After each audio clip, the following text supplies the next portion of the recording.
டாடா வேற ஜானர், இது வேற ஜானர். ஆனால் கம்பேக்கான்னு கேட்டால் 100% கம்பேக்னு சொல்ல முடியாது. ஒரு 60 to 70% கம்பேக்னு சொல்லலாம். ஏன்னா இன்னும் கொஞ்சம் ஃபர்ஸ்ட் ஹாஃபை நல்லா ஷார்ப்பாக எழுதியிருந்தாங்கன்னா ஒரு ப்ராப்பர் கம்பேக்காக இருந்திருக்கும். ஃபர்ஸ்ட் ஹாஃப் கொஞ்சம் டிசப்பாயின்மெண்ட்டாக இருந்துச்சு. செகண்ட் ஹாஃப் சூப்பராக இருக்கு. இது எப்படி கம்பேக்? அவர் ஆல்ரெடி நல்லா தானே நடிச்சிட்டு இருக்காரு, நல்லா தான் பண்ணிட்டு இருக்காரு. இதுவும் நல்ல படம் தான்.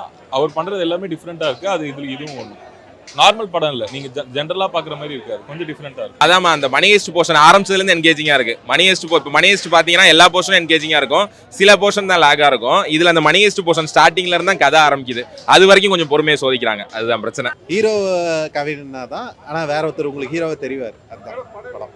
அதான் எல்லாமே பாதியா நிக்குது. கவினோட போர்ஷன்ஸ் கொஞ்சம் பாதியா நிக்குது. ஆண்ட்ரியோட வில்லனிசம் சூப்பரா இருக்கு. ஆனா இன்னும் 2 சீன் கொடுத்துருக்கலாங்கிற மாதிரி தோணுது.